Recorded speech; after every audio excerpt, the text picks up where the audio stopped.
Hello, this is Storybooks channel. New videos are posted every day. Subscribe and click the bell.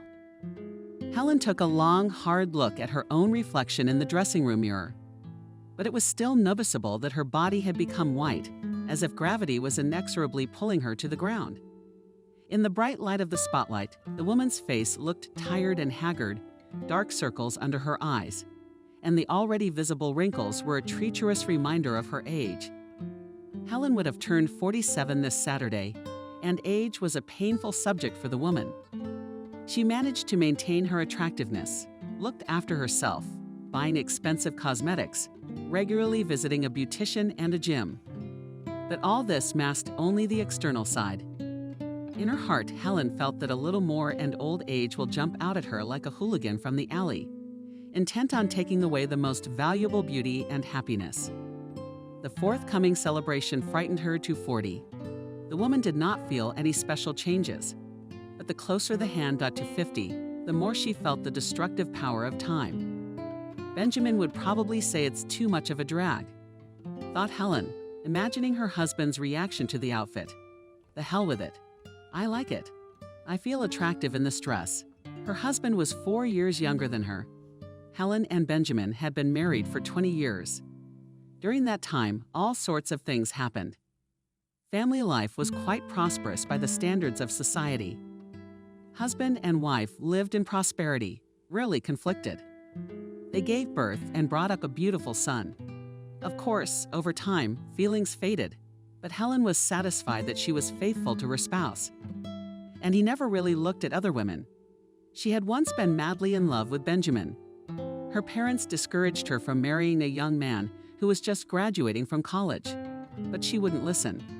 Passion literally consumed the girl, making her forget about all the fans, which her father considered very promising.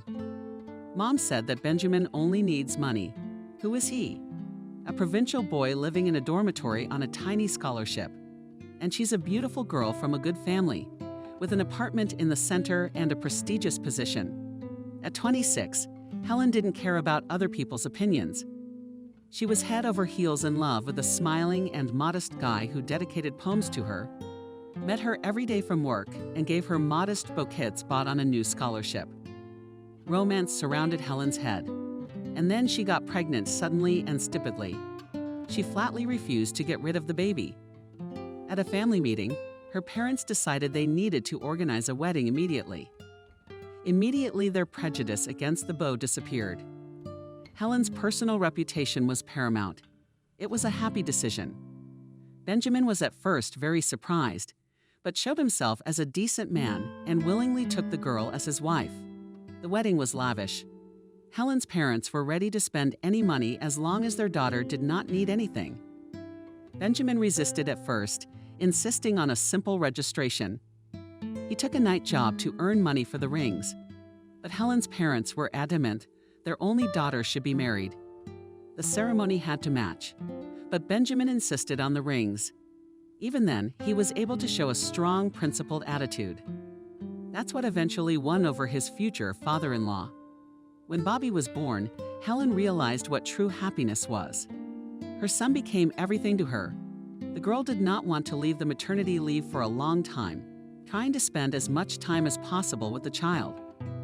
Benjamin, even jealous of her, blamed her for forgetting about her husband. But Helen only guffawed and continued to pamper her baby. While Bobby was growing up, Helen continued to work. Together with Benjamin, they opened their own firm. The business began with goods for children. The mother believed that so she will be easier to combine pleasant with useful, trying on her son most of the goods: clothing, toys, furniture, and school supplies. Gradually, the couple's enterprise grew. As their son grew up, the assortment of goods expanded. Helen had a flair for what would certainly be in demand, and Benjamin discovered a real talent for management. He personally conducted interviews, selecting promising employees to join his staff. He conducted important negotiations personally, winning over contractors with his business acumen. After a few years together, they were able to turn a small family business into a large, successful business. They opened several chain stores of children's goods. The couple's wealth grew. Bobby grew up, and it seemed that nothing could prevent the happiness of the spouses. However, when their son turned 14, Helen realized that not everything was so smooth. The marriage of many years had lost its harmony. Benjamin stopped seeing her as a woman. Helen felt this very well. Rare moments of intimacy with her husband for a while made her forget about emotional problems. But more and more, often the woman thought that Benjamin has another woman. She repeatedly tried to expose her spouse, but either Benjamin skillfully concealed the connection on the side or did not have it at all. As all suspicions of the wife did not find confirmation. Soon, Helen abandoned attempts to expose the allegedly unfaithful spouse. But life from this did not become better.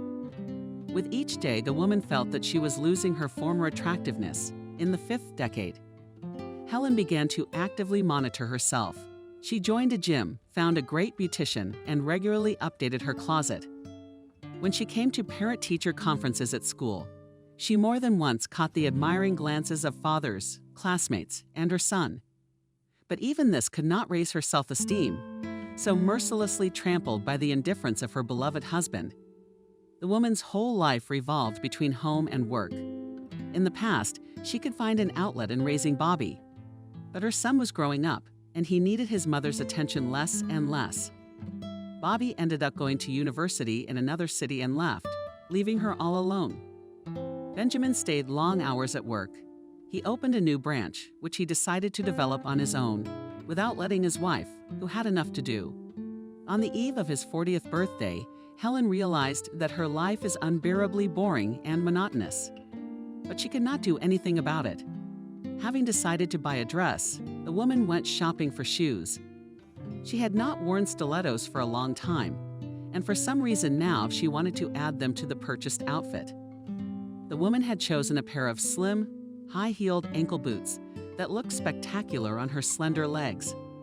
To think of it, Helen sighed to herself, 47.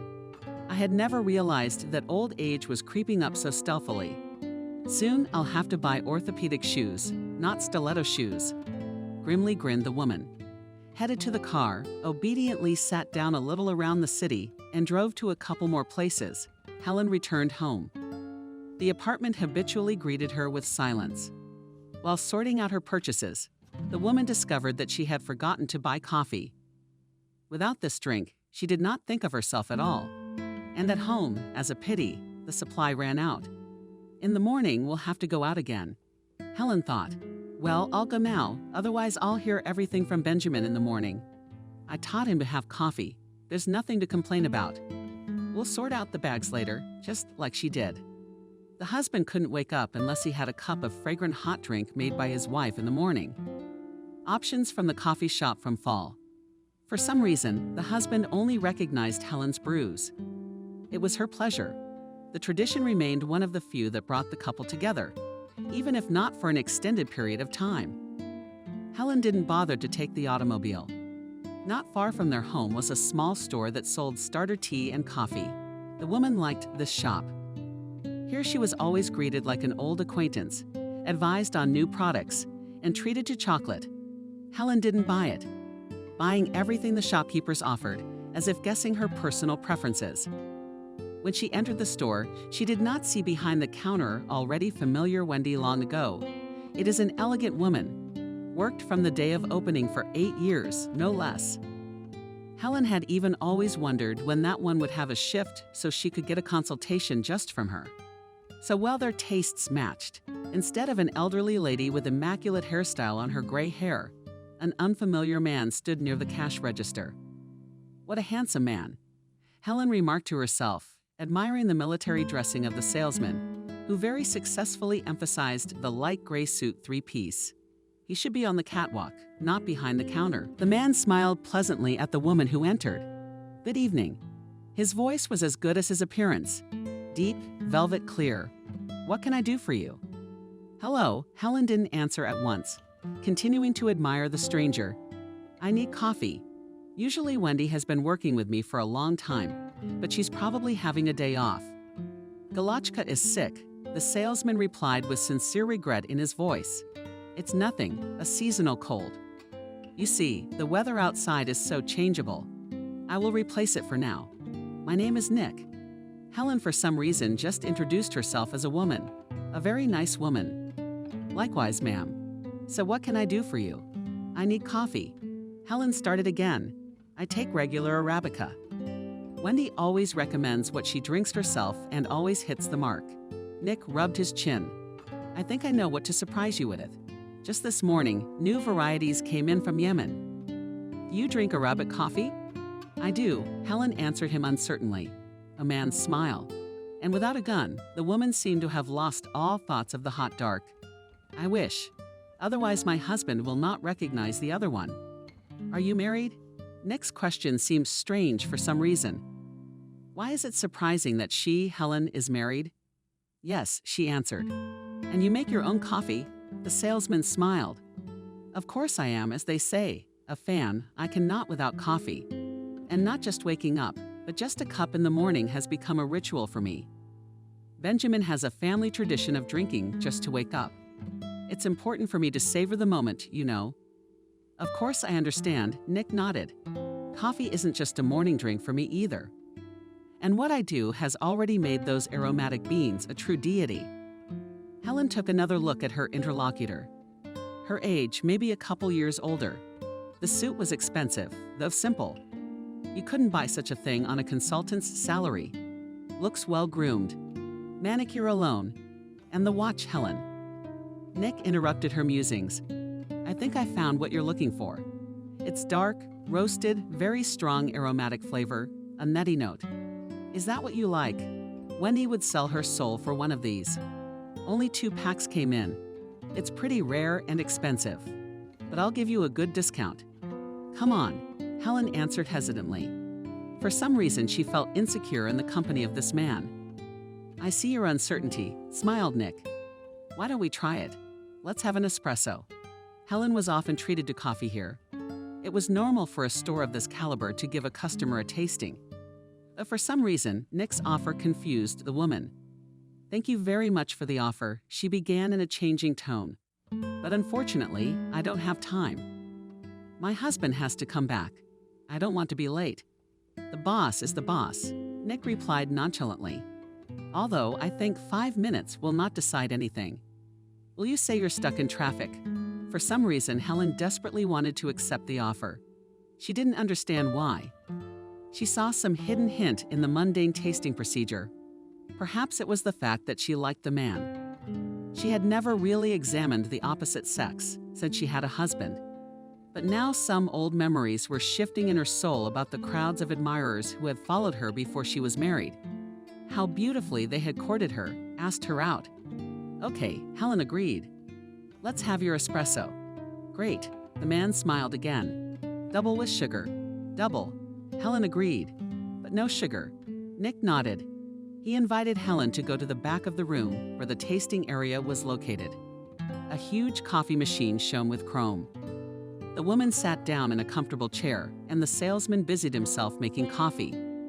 As he made the beans for us, a magical aroma enveloped the space. We could clearly feel some unfamiliar Oriental notes. It smells delicious, said Helen, sniffing the air with her nose. Yes, it's a good flavor. Will you try some more now? You will buy the whole stock from us at once. I must warn you right away. There are only 2 packs on sale. This is the 3rd, but only for personal enjoyment. You're welcome to come in. I'll make you coffee. South. Helen blushed. It seemed to her that the man was flirting with her. There was nothing unusual in his proposal, but the woman felt that there was something behind the words. Dano. She tried to shake off those thoughts. It's just a courtesy. It's his job to attract customers, so he's trying. And I'm an idiot. All this romance. I think I'm about to turn 50, and still like a girl. Everything's ready. Nick interrupted her inner dialogue. Here you go. He put a tiny cup with an aromatic espresso on the table in front of Helen. The drink was black, thick, and smelled wonderful. Helen brought the cup to her lips and took a sip. God, she exclaimed. This is fantastic, just the way I like it. And it even tastes like walnuts. That's right, Nick nodded. So our taste buds are in sync. I thought I smelled walnuts too. Also, notice how the texture is not pure thick. I put a standard serving in the holder though. Very tasty, thanked Helen, placing the empty cup on the table and wiping her lips with a napkin. You were right. I'll take everything I've got, and I can only sell you one packet. What do you mean? Helen was surprised. You said you had two. I wouldn't want to miss out on such a great opportunity, so I'll sell you one. The man spoke softly. When it is finished, you will come for the second one, which will be waiting only for you. Otherwise, you'll be in for a long time. I wouldn't mind meeting you again. Helen felt herself blushing again. This time, Nick was flirting openly. Of course, she was pleased with the attention. But the image of Benjamin immediately appeared in front of her eyes. All right, after some thought, the woman agreed. She wanted to see the man again. There was something unbearably attractive in his mannerisms. And you work here now. I just haven't seen you before. I've always worked here. The man laughed. I don't usually stand behind the counter. Oh yeah? Well, I'll be sure to. I'll stop by soon. And now, excuse me, I have to go. I can't keep you any longer, sighed Nick. If I'm not in the room when you make your next visit, ask the checker or whoever's behind the counter to call me. Okay, I will, smiled Helen. See you soon. Have a good day. I'll be waiting. On the way home, Helen was overcome with thoughts that the man was not getting out of her head. She wanted to go back to the cozy store and continue the conversation. Alas, it was something from the category of improbable. When Helen entered the apartment, the smell of cigarette smoke hit her nose. Apparently, Benjamin was home, though he rarely showed up at this hour. Entering the kitchen, Helen found Benjamin in a foul mood. Well, where do you go? He grumbled unhappily. The bags are lying around. You haven't even sorted them out. You don't meet your husband. A cow. Helen began to justify herself. She did not like the tone of her husband. He rarely took to her, much less reproached her with anything. His usual state was one of complete indifference. I went for coffee, I realized it was all over coffee. There's a store just a stone's throw away. You're telling me you spent an hour choosing? Or even longer? I'm the one who got here an hour ago. You're saying something like that? Helen didn't expect her hike to be so long. Apparently, she chatted with Wendy too. She didn't advertise the new variety. Take a look at this. Benjamin pushed the outstretched packet away. Helen was surprised by his reaction. But she was even more surprised that she didn't tell the truth, but referred to her chat with Wendy. Drink it yourself, Benjamin said gruffly. Are you often so different in the evenings? Your husband's not home and you go out. Benjamin, what are you talking about? Have I ever given any reason to think so? You know I don't go anywhere but work, and I know it. I left the office 2 hours early today, husband said with a squint. I wasn't going to hide it from you, Helen replied in a conciliatory tone. I went to buy a dress. Saturday is a holiday, remember? There was nothing to do. So I decided to seize the moment. And with what regularity do you go dress shopping like that? Darling, do you suspect me of something? Helen wondered. Just say so. You and I are getting pretty big. In 20 years, have I ever given you reason to doubt my fidelity? It happens. Helen people live together longer and then get divorced. It's like nothing ever happened. Divorce. Helen was trying to figure out what her husband was getting at. I don't understand. Are you getting a divorce? No, of course not, Helen. Suddenly, the husband softened his tone. I'm tired. I'm just angry that you're not home. I came home early, you know. Never mind, I'm sorry. Come on, show me your dress. No way, Helen smiled. I want it to be a surprise. I can only show it in a bag so you don't think anything. Benjamin didn't like the sarcasm in his wife's tone, but he decided not to say anything. Suddenly, his phone rang. Hastily picking up the phone from the table, Benjamin dropped the call and put the smartphone down for some reason. Helen, don't take offense at me, he began. I have to go again now. You see, they're calling. They won't let me go. Okay, shrugged Helen, not lingering. Only I'm going to cook dinner now. I'll try to do it in a couple of hours. Well, don't miss me here. That was quite a party. To celebrate his wife's birthday, Benjamin rented the luxurious Medusa restaurant. There were so many guests that Helen felt she didn't even get a chance to say hello to everyone. The women showered her with flowers, compliments. One thing that was disappointing was that there were no really close friends. Most of the invitees were colleagues. Helen had long ago gotten used to the fact that she had no girlfriends. Benjamin had involuntarily cut off from her all the girls with whom she had once socialized. Of course, there were still some friends, but it was inappropriate to share her worries with them. Helen had a lot to worry about. As expected, Benjamin criticized her outfit. He reproached his wife for choosing an age-inappropriate dress. He was used to seeing Helen either in strict suits, in which she worked, or in comfortable home clothes. The woman did not wear dresses, favoring more practical options. Just before leaving for the restaurant, when Helen came out of the bedroom showing her husband a gorgeous dark green evening gown, Benjamin started a conflict. Benjamin tried to calm her husband down. "Helen, I don't understand why you're getting lost in everything these days. What's wrong with me wearing a nice dress? It's all for your pleasure. I only go to the gym for you. Every husband should be flattered to have an attractive wife. Am I wrong?" And they each cut Benjamin off. "It's so blatant. You know, it's fine that it'll be almost all men there. Well, let them look and envy that you have such a beautiful wife." Helen tried to smile. "Are you already old for such outfits?" roughly answered her husband. Helen felt her cheeks flare up. Tears even came to her eyes. It was the first time Benjamin had spoken so directly about her age. Trying to keep her composure, Helen walked into the hallway and began to put on her shoes. "Benjamin, let's go. The guests are already waiting." "Helen, are you offended?" "I told the truth." "She's not offended by the truth. We should have paid for the trip together." "Benjamin, stop it, please. Could you be a little more tactful? Let's not spoil the mood before the holiday." After drinking another glass of champagne, Helen felt relaxed enough. She tried not to think about her husband's words. All the more he tried to rehabilitate himself by giving her a present. The presentation was a luxurious necklace with emeralds. As Benjamin said, very successfully emphasizing Helen's eyes, such a gift, probably everyone would be happy. But Helen felt sad for some reason. She had nowhere to wear such a piece of jewelry, just like everything else her husband had given her earlier. From jewelry, Helen wore only a wedding ring and elegant earrings, which her husband gave her at the wedding. All the jewelry, which she had accumulated quite a lot, was in the bank safe until better times.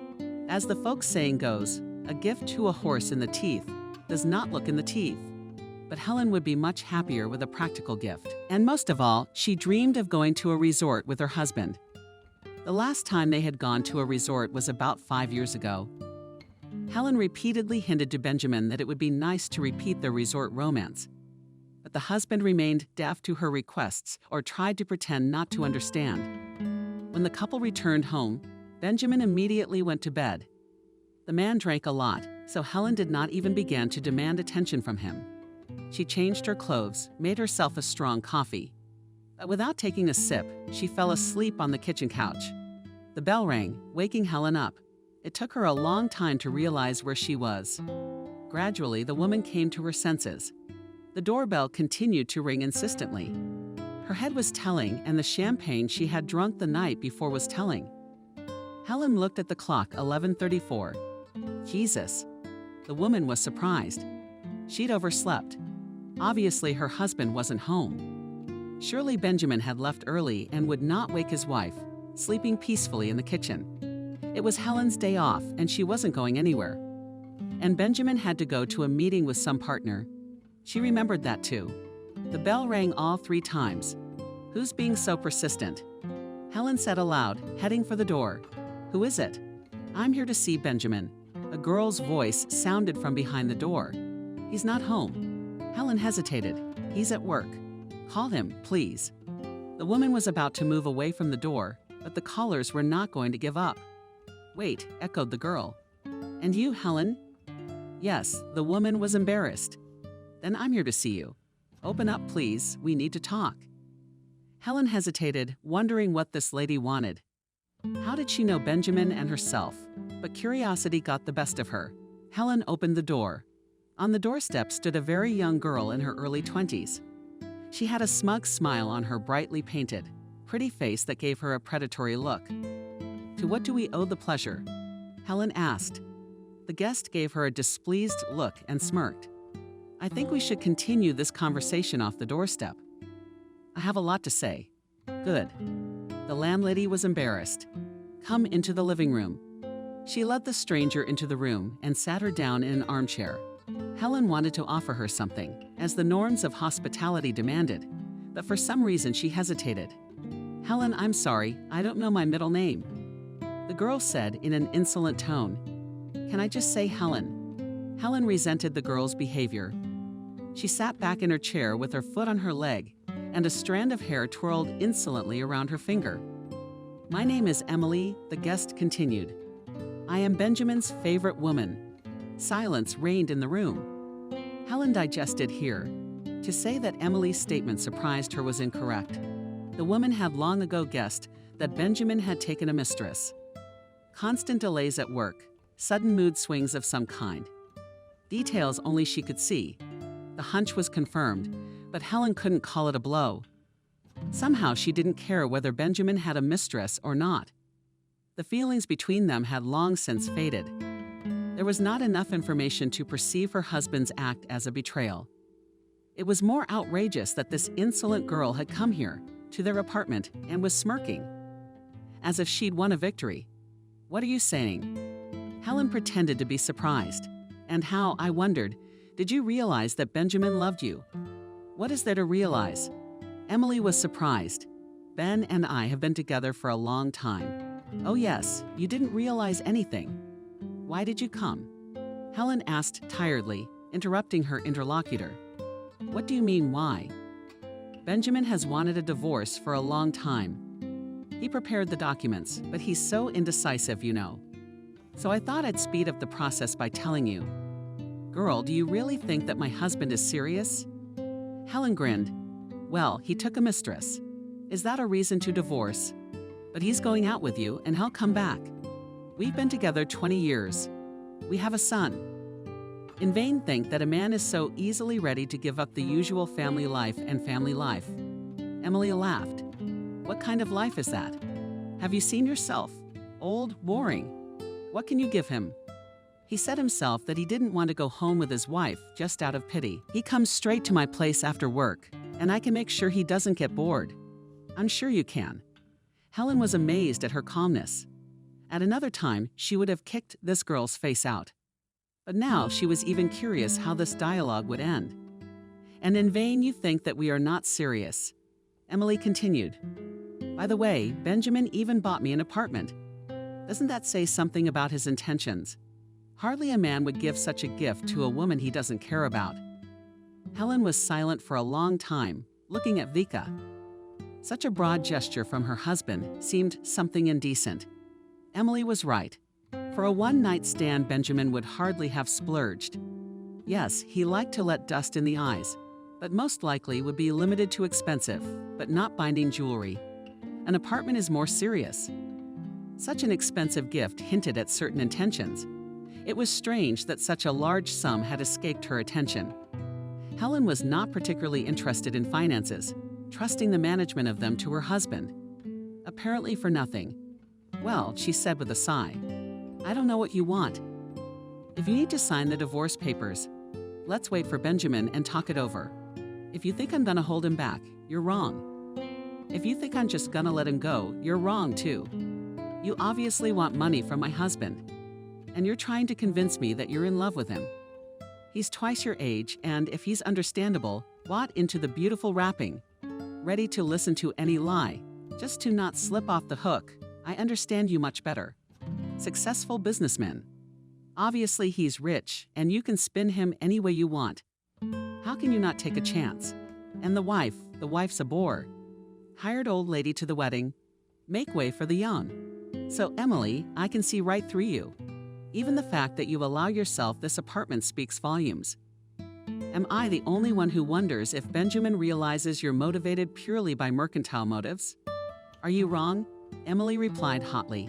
"You can say what you want, but he and I really love each other. It's just that you've forgotten what real feelings and passion are. You went into work with your head, devoted yourself not to your husband, but to business, not even realizing that he has his own needs and desires. I can give him all that. I bet you can. Helen replied gloatingly. You probably don't work anywhere. You are ready to sit on the neck of a gullible man as long as he provides. Wrong. I've been working for a month. I'm acting as Benjamin's personal assistant. In fact, he's building the new branch entirely for me. Appointing me director is ridiculous. Helen smiled. How old are you? 23. Proudly declared the girl. Here's the thing, Emily. If you think that a left face is enough to manage a branch, you are very wrong. I've been in this business for over 15 years, and even that's not enough to avoid mistakes. If what you say is true, I can only sympathize with Ben, who puts so much effort into this business. What makes you think I don't have a brain? By the way, I got a good education, and I have business acumen. I have experience. But now everything is not as it was 15 years ago. It's enough to know how to use the internet and talk to people. What are you saying? Helen's sarcastic. And smart and beautiful from the money does not hunt for money. She's a treasure. Here's the thing, sweetheart. If what you're trying to convince me of is true, which I personally highly doubt, if you be so kind as to spare me your company, I'll talk to my husband tonight, but you mustn't come here again. I want to hear about the divorce from him, not from a stranger who wears rose-colored glasses. Emily stood up and flared up unhappily. It was noticeable that she had expected a different reaction. Scandals, tantrums, not indifferent appraisals. Good night, Helen. And I advise you to go to the salon if you intend to try to keep Boria. Because trying to persuade her husband not to go to his mistress is worth at least not in this form. You know, Emily suddenly decided to add, Helen, thank you for your advice, but I'll do my own thing. And as for your big feeling, before you expect material support from my husband, at least ask where he gets his money from. I didn't want to tell you. Since you're in love, it shouldn't matter. But Benjamin will get nothing after the divorce. As she crossed the threshold, the girl stopped abruptly. She hadn't expected to hear such information, and now she thought Helen was just mocking her, trying her best to get rid of her rival. In a way, she asked, perplexed, what difference does it make? Helen replied ironically, you're not interested in money, are you? Why worry about it? Helen saw the look on her face, reflected a whole gamut of emotions from distrust to anger. The girl stood squinting, trying to figure out if the cheating wife was telling her the truth. I'm just curious, mumbled Vanya. Just wondering how you are going to take away from Ben what belongs to him. By right. He owns only his monthly salary and half of this apartment. The rest, alas, sweetie, belongs not even to me, but to our son. The day Bobby came of age, all the assets of the company were transferred. So if I were you, you'd be wise to try to spin him instead of Benjamin. Only my son would have the sense not to mess with such a money-hungry predator. With those words, Helen slammed the door shut. Her body trembled despite the coldness she wanted to maintain in front of Vic. The emotions inside were raging. The woman did not know whether she was more outraged by her husband's infidelity, her own age, which was so directly pointed out by her mistress, or her insolence. That and the girls are so calm for those who appeared in her house. Trying to quiet the wiring of her heart in her chest, Helen went to the bathtub. Once again, the mirror appeared in front of her, urging her to face the truth. The gripped hair, the rash, the makeup, the crumpled face. A homemade suit, such a set of reflections greeted Helen, answering. Yesterday was her 47th birthday. Perhaps, Helen thought, running her fingertips over her face. She'd visit the beautician today, though why it's all more obvious now is no longer interesting. Not even mad at him, although I should be. The boudoir, sighing, began Helen. When she returned home in the evening, her husband settled down on the couch. I need to ask you something. What is it, Helen? I'm tired. Can we put it off for later? Reluctantly, the husband replied, staring at the screen of his phone. It could be later, but I think it's important. Benjamin took his eyes off the phone and looked at his wife carefully. They hadn't spoken much lately. He noted to himself that Helen looked very nice today, wearing a cozy, homemade sweater, very similar to the one she had worn when they had first met. Then Benjamin could not take his eyes off the girl and immediately decided that he saw his future wife in front of him. Despite all the obstacles, the difference in status and objections of Helen's relatives. He proved to everyone that he was worthy to be with her. Of course, the years had taken their toll on his wife, but she was still attractive. Benjamin did not know whether he still loved her or not. During the years they spent together, his wife had become so familiar to him that he no longer perceived her as an object of passion. While the man's son was growing up, he never thought of looking at other women. But everything changed when Bobby moved away. Benjamin realized that he had no common interests left with his spouse. Any conversation was reduced to business or domestic matters. He blamed himself for not seeing her as a woman anymore, but only as a wife. Marriage turned into an unbearable habit. So the man started looking for a relationship on the side. "Benjamin, tell me." Helen suddenly interrupted his thoughts. "You don't love me anymore? What makes you think that?" Benjamin was worried. "Of course I do. You're my wife. I'm a woman, dear. Women are good at sensing that. Don't be silly. If you're talking about intimacy, well, we're not young enough to get a lot of privacy." Often, Helen was outraged. "Do you even remember the last time we slept together?" "I'm tired," Helen said her husband. "You know this new branch is draining me of all my energy." "And not just him," the woman muttered under her breath.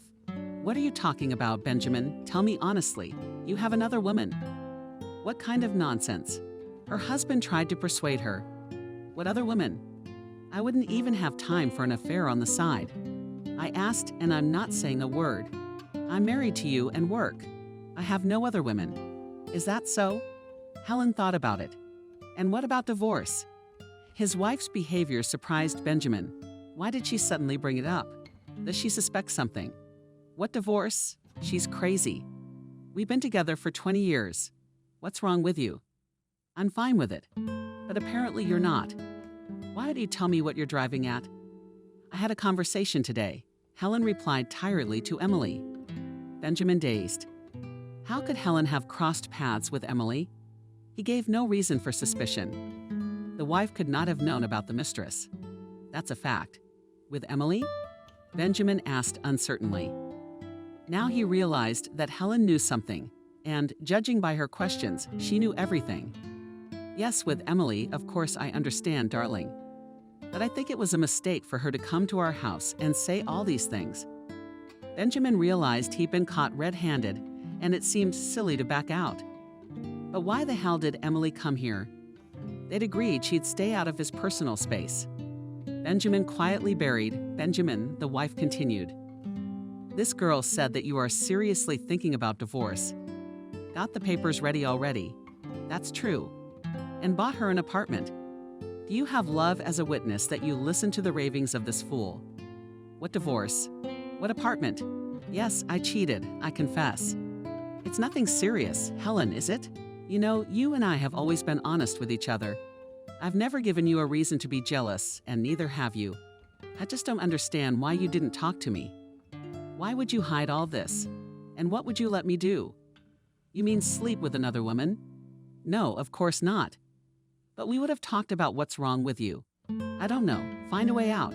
She told me you're with me out of pity, Benjamin. It's true. I realize that youth is gone, but you and I loved each other. Have I been wrong all these years? No, you weren't, sighed your husband tiredly. I do not know how to explain it. It's hormones, I guess, or something else. When I met this girl, I couldn't resist. A gray hair in my beard, as they say. Of course you couldn't resist, Helen quipped. Juicy girls, enterprising. She swears she's in love, doesn't she? You should have seen her face when I told her you don't have any money. It all belongs to you. Are you really that stupid to believe Ben's sweet talk? She's a gold digger. I can't rule out that a young girl might have feelings for you, but the chances of that are slim. Benjamin didn't know what to say. He really thought that Emily loved him. He still looked great, had a broad outlook, and could easily carry on any conversation. Emily always said that his money did not interest her. Never asked for anything, not even an apartment. Benjamin just felt sorry for the girl who had to live in a tiny room. It seemed to him that he was in love as much as in his youth. The couple of meetings as if imperceptibly turned into a stormy Bobby, which he could hardly hide from his wife. Of course, there was no question of divorce. Benjamin did not want to lose either of the two women, as he had grown very accustomed to one and literally idolized the other. And as an employee, Emily showed herself well, easily solving work issues, able to negotiate with harmful clients. He only started talking about divorce to get her to calm down. It was probably standard practice. Who would have thought she'd be stupid enough to show up here and spill everything to his wife? The little brown girl stood him up again. Helen out of contemplation. Look, you know I'm a non-conflict person and I'm always ready to compromise. If you think there's nothing more between us, I'll accept that. But living under the same roof with you will be a misery. I'll sign the necessary papers, the deadline, and I'll explain myself.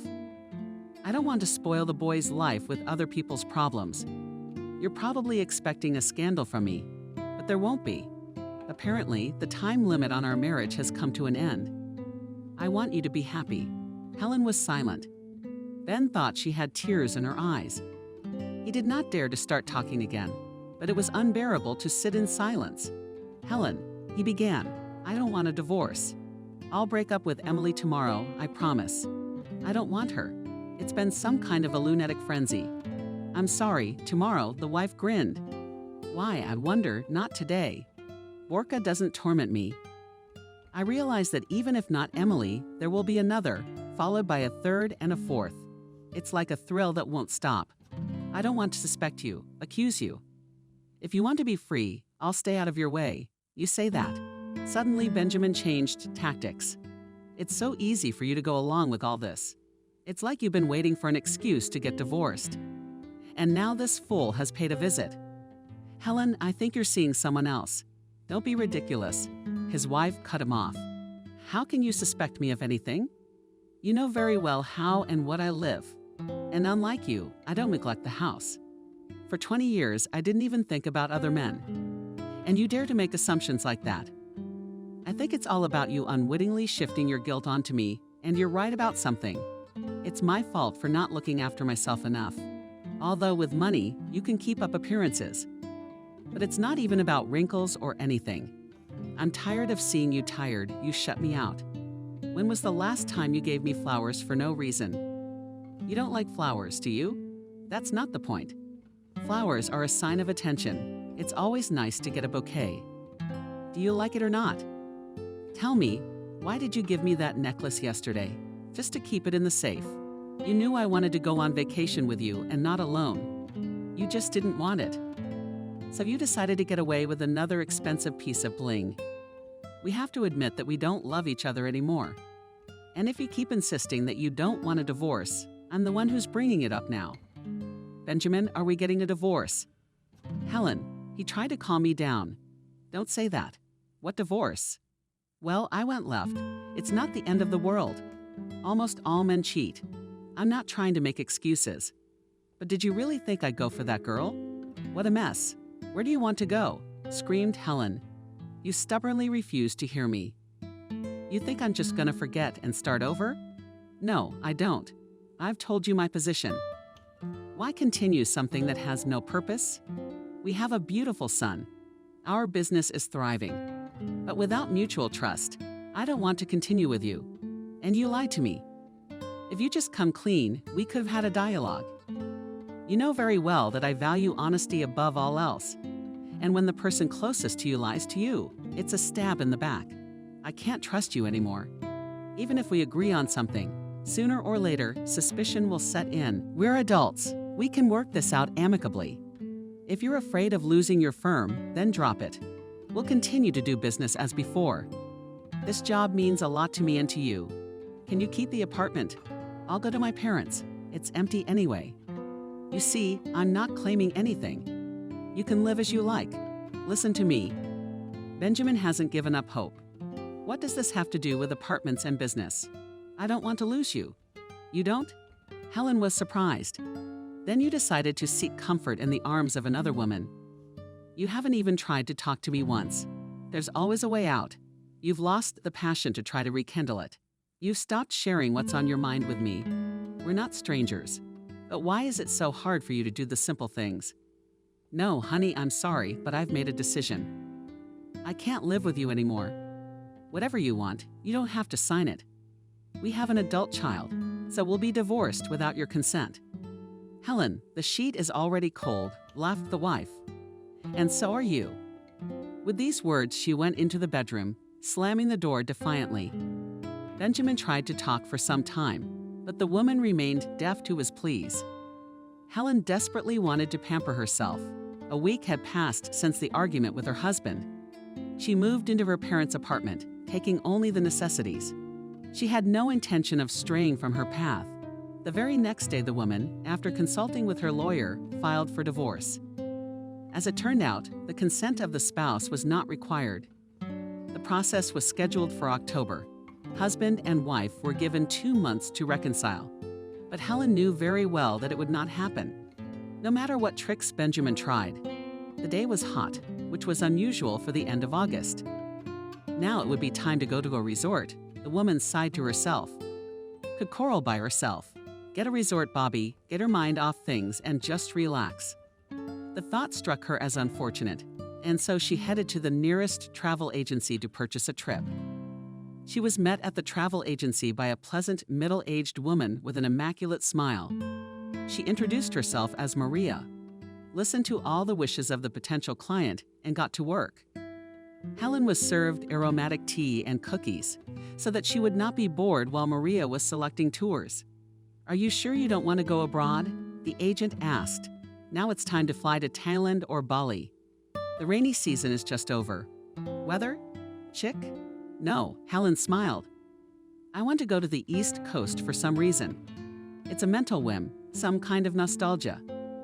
Helen often remembered how she and Benjamin had traveled to the East Coast when they were young. He always found deserted beaches where they could behave without embarrassment until Bobby was born. The lovers traveled often. But even after the arrival of the baby, they regularly traveled abroad, changing the direction of hot resorts to hospitable and comfortable in all respects. Europe to something native forever remained in Helen's memory something special. She realized that a lot of things would remind her of her husband, but her soul was inexplicably drawn to those places. "Florida?" Maria asked. "I can recommend some wonderful hotels. There's one that's like a guest house, very cozy, but upscale. It's in Miami. My husband and I vacationed there last year. We had the best time. They have their own beach, few guests, for 3 families only. The complex is designed. The owners are very good. Now just the velvet season on the nose. You will not regret it." "Yes, interesting," agreed Helen. "Let's have a look." The women together looked at the pictures of the rooms and the territory belonging to the hotel. Helen liked the style of the grounds and guest houses, the abundance of blooming greenery, and the private beach.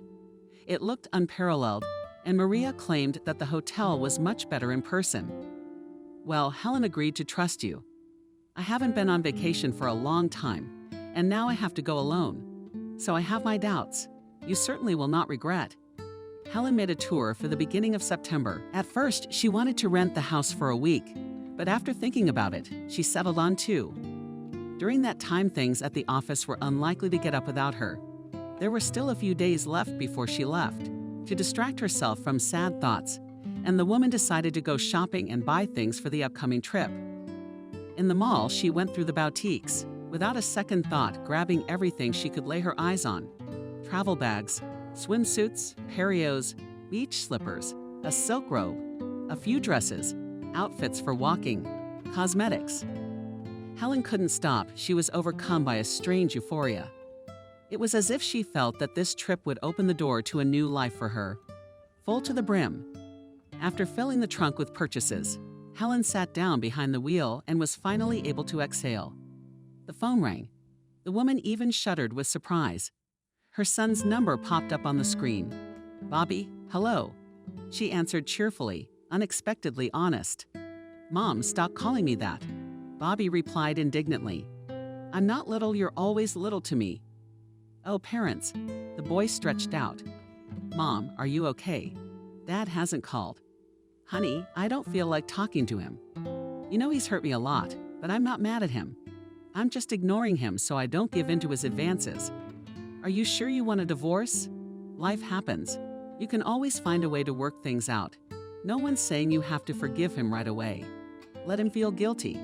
Maybe that'll finally get him to take some action towards you, Bobby. This is bullshit. I can't bring myself to look him in the eye. I don't know, maybe it'll pass. They give us 2 months to reconcile for a reason. Pride, son, you know? Pride just won't let go. It's all just a crazy cocktail of resentment, misunderstanding, denial, and anger. But there's no hate. I understand why he did what he did. But I don't understand what kept him from coming clean. Fear. That only made it worse. The secret always comes out. So, son, I think I'm better off alone. As long as Mom's here, I'm always on your side. You know that. Helen knew it very well. From the day she was born, she and the boy had developed a special relationship. The child was as if an extension of his mother, following her everywhere, and was only capricious when his father was present. Helen accustomed him to drawing and cooking. Even the future specialty the boy chose, based on his mother's favorite hobby, cooking. He enrolled as a chef. One of the restaurants was already ready to accept a talented student in its kitchen. Helen was flattered because it was she who had identified in her child a talent that could become a lifelong endeavor. When Bobby learned of his parents' impending divorce, he sided with his mother without delay. Father's treason seemed to him something sacrilegious, breaking the very essence of love. Mom and Dad in his mind have always been an ideal couple, which cannot be destroyed by circumstances. And here you are, like in a classic melodrama, his father has a young mistress. Not just any mistress, but a brazen girl. I felt sorry for my mom when she went after the money. She didn't deserve that. Bobby had always admired Helen. In his eyes, his mother was the most beautiful, intelligent, and interesting. He was proud of her in front of his classmates and friends, and those, in turn, only confirmed his opinion. Bobby continued Helen, and I'm going to the resort, stretched out the sun. With who? Where's she going, honey? The mother laughed. In a couple of days, I'm not going abroad, I'm going to Miami. I've been wanting to go for a long time, and today I decided and bought a trip. Oh, Mother, you're crazy. This alone will be boring. I'd love to keep you company, but my classes start next week. I don't have any. You should hang out. I feel like it would help me get my head straight and my thoughts straight. I'm only going away for 2 weeks. Just in time for velvet season. It's a nice, family-run hotel. It's got its own beach. It's nice. Keep me posted so I don't worry. Okay, sure, honey, I'll be in touch. I'll send you a picture. Yeah, and you'll close Bobby's resort. Bobby laughed. Or maybe I did. The mother laughed back. After saying goodbye to her son, Helen drove out of the mall parking lot. Traffic was already starting to gather on the road. The woman rushed to work, needing to sign some documents. Her assistant Kate had been calling since morning, although she knew perfectly well that the principal had taken the day off work. Rumors about the impending divorce of the bosses were already breeding. Theories were being proposed. Helen did not want to listen to all this, having become a casual witness to the conversation of managers in the restroom or in the cafeteria. That's why she took the day off, which was a complete surprise for all the subordinates. Everyone knew that Helen would rush to work any chance she got, and not leave it. Kate met her boss almost with applause. When Helen entered the office, the girl rushed to her, bringing impressive stacks. Papers. Helen. Too, wailed Kate.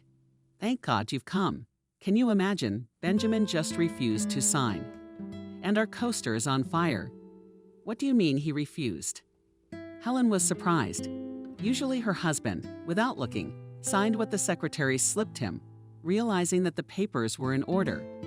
Are there some kind of overlays? There are no sponge muzzle pads, Kate. I spent all day yesterday preparing this paperwork 1,000 times over. You know how I feel about these things. He came in this morning and I attacked him, and he pulled me aside and said, I'm not signing anything, Kate. Wait for Helen. It's her responsibility. I have to go to the branch. No time, no time. His eyes rounded. Helen, yes, that's what she said. Can you believe it? He knows he's got a lot riding on this deal. And the supplier's in a hurry. They're having some kind of logistical problem. If he doesn't send it now, it won't be for another week. And the buyer's already paid for everything, so he won't wait. I'll talk to him. Kate, don't be nervous. Everything's fine. I'm sending the documents and a few other things. I'll be gone for 2 weeks. You'll have to manage without me for a while. Absent how? Kate exclaimed in horror. You're the lifeblood of this office. Look, you were gone for 1 day. It was almost a disaster. Without exaggerating, Kate hurried to reassure the boss's girlfriend. I will talk to Benjamin so that such a thing does not happen again. And I trust you completely. In case of anything to the financial, turn to the financial. James, I'll authorize him. Where are you going, Helen? For 2 weeks? To a resort? Helen replied dreamily. It's been 100 years since I've had a vacation. What a resort. Star with pleasure, girl. Cool, yes, smiled Helen. I want to put my thoughts in order. Because against the background of all this, I have such a mess both in my soul and in my head. How do you do things? Yes, the assistant smiled sympathetically. Katya, like all the other employees, was shocked by the news of the couple's divorce. They seemed to be such a strong couple. Many were more worried about what would happen to the firm, because now it would be not so easy to do business together. Everyone was afraid of downsizing. Are you alone? Are you going? Why not? As Helen left the office, she realized she was craving coffee. Stopping at the nearest coffee shop and taking her favorite double espresso, the woman suddenly remembered that there was no coffee in her parents' apartment, where she had been living for several days. And she hadn't even noticed it, tormenting her with thoughts of her husband's infidelity and the fear of being alone forever. Helen suddenly remembered that Nick, who had sold her a wonderful Yemeni coffee last time, had put aside another pack for her. The woman immediately went to the shop. For some reason, she suddenly had an unbearable desire to see that man who had been so thoughtful with her, and treated her to a flavorful drink. As Helen entered the store, she saw Wendy behind the counter. The woman greeted her cheerfully. Good afternoon, Helen. It's good to see you. It's been a while. Hello, Helen replied. No, I've been here recently. You were ill, I think? Oh yes, imagine, it was so hot. I had a cold and the air conditioning. I had to take a sick leave. Nick worked here for me. It was so uncomfortable. No way. Who's immune to illness? Nick recommended some really good coffee, so I decided to get another pack. He said he'd put the Yemeni mocha aside especially for me, waiting for more. Let's see, Wendy was worried, and Nick himself is on the spot. He said when he stopped by next time to ask him to call him. Oh, the salesman was confused.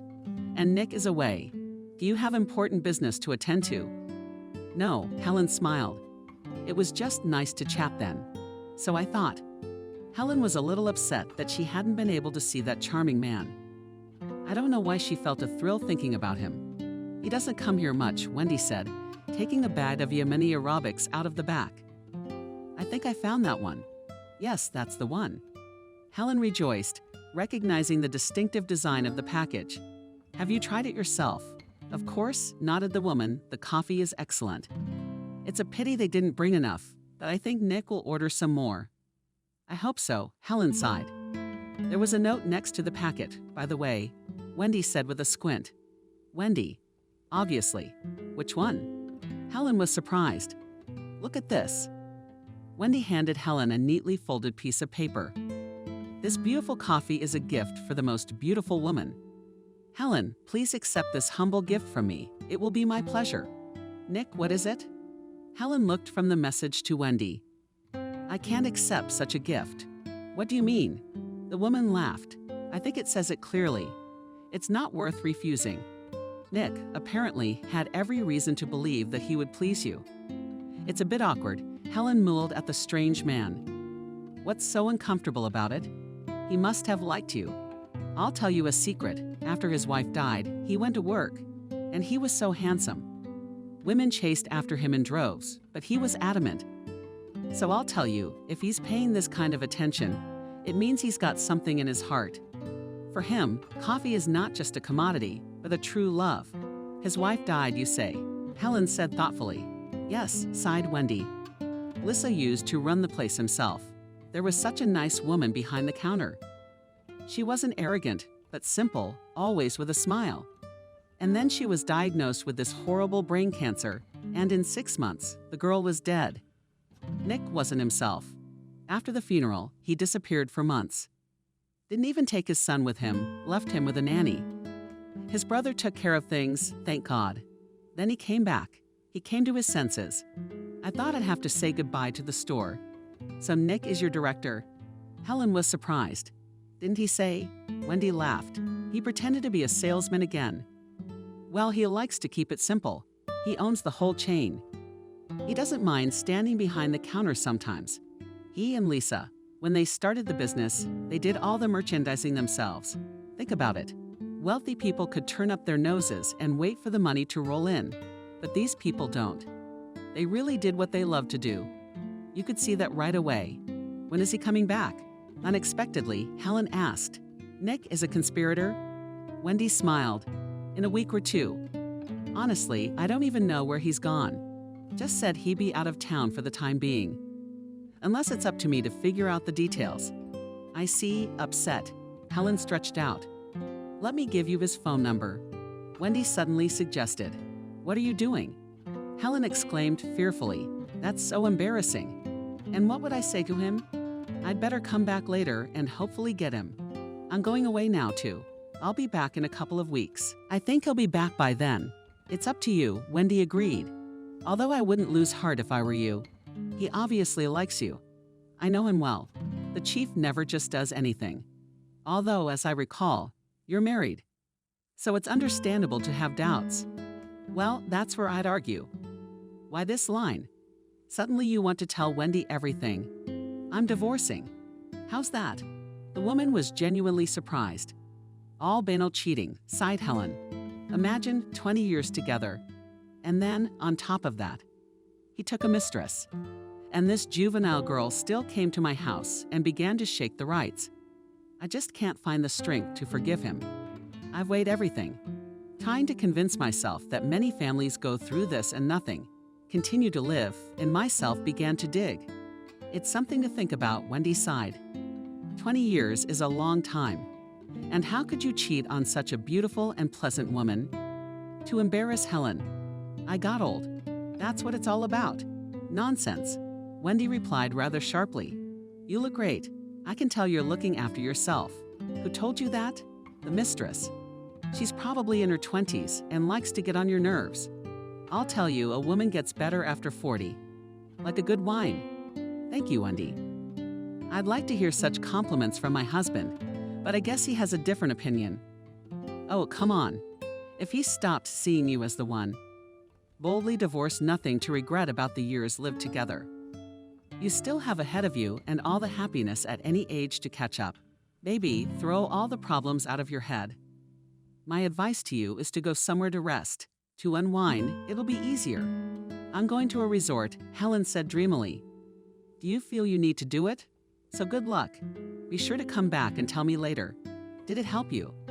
Of course, Helen laughed. Where am I going to get away from you? At the Miami airport, Helen took a cab. Despite the fact that it was several kilometers to the sea, the woman could smell it. Perhaps it was the power of self-importance, but it was this barely respectable smell, which was impossible to confuse with anything, that caused a whole flurry of emotions in her soul. The cab driver drove her to the center rather quickly. When the car pulled up, a beautiful wrought iron fence, killed by grapes. Helen realized that she was not mistaken with a hotel. Behind the fence was a gorgeous 2-story mansion with an open attic, and a few other houses were guessing at the back of the lot. Helen was to spend the next 2 weeks in one of them. Here the smell of the sea became much more distinct. Helen even thought she could hear the sound of the waves. The woman rang the bell. After a few seconds, the wicket was opened by a pleasant young man who introduced himself as Alex. Let me take your luggage, the young man said and deftly snatched Helen's bags from the trunk of the cab. The guy invited the guest to go to the reception to check in. Entering the wicket, Helen gasped. The yard was drowned in greenery. In spite of September, the ales were blooming. Almost everything around was dotted with delicate pink and white flowers. In the center of the courtyard was a cozy gazebo that had sprung up around a huge raft. There was a wonderful aroma in the air. Even if you closed your eyes, you could easily realize that you were somewhere on the coast, not in a stuffy city. I'm glad to see you as a guest. Helen was greeted by a pretty girl who looked a lot like Alex, who had met her at the gate. My name is Daria. You can contact me or Alex with any questions. Have you met your brother yet? He's taking the luggage to the house right now. I'll take you there in a few minutes. Your place is very nice, Helen smiled. I have to admit that you were recommended to me and told me right away that the place is even better in person than in the photos. Thank you, replied Daria. We really appreciate our guests. You see, it's a family business, so reputation is very important. And in Florida, there is so much competition that we have to go for quality or quantity. We now have 3 large guest houses in operation. You were just moving into one of them. And from next year, my parents have decided to rent apartments in the main house. The attic is very nice, the terrace is open, and kiwi grows there. Are all the houses occupied now? Helen asked. She didn't want to be in contact with anyone. That was why she had chosen this option. Besides you, there are guests in one other house. The 3rd one is booked, but the vacationers will arrive only in a week, so nothing will interfere with your vacation, she smiled. Helen liked the atmosphere in this cozy world. Alex returned, ready to walk her to the house. Together, they walked along a narrow path, paved and cobblestone, through which the grass broke through. The yard seemed dark from the vegetation, but it did not spoil it at all. On the contrary, it created some feeling of chamber space.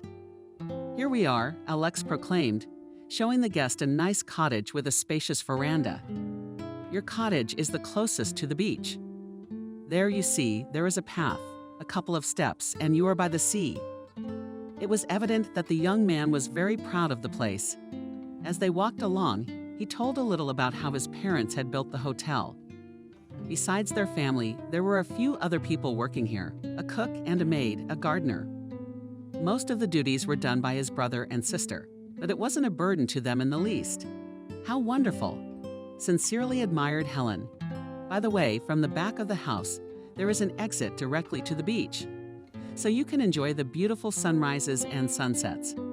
Helen, a little more, chatted with Alex while he showed her the house.